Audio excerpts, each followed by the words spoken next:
ঠাণ্ডা দিনত যে গৰম কাপোৰবোৰ বৰ দৰকাৰ হয় ন, আৰু সেইবাবে এটা ব্লাউজ গুঠিছিলোঁ ঊলেৰে।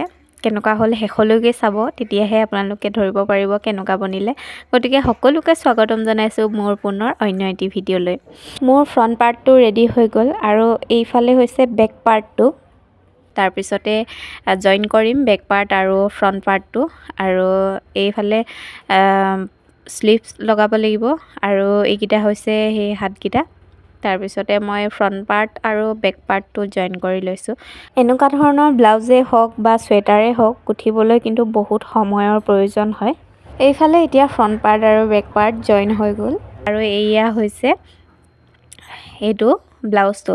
ইয়াতে বেলেগ বেলেগ ফোনত ভিডিঅ' কৰাৰ কাৰণে কালাৰটো বেলেগ হয়, ৰিয়েল কালাৰটো এইটোহে হয়। মোৰ ফোনত বেলেগকৈ ওলাইছে, পিংক টাইপকৈ ওলাইছে, আৰু এইটোহে ৰিয়েল কালাৰটো হয়।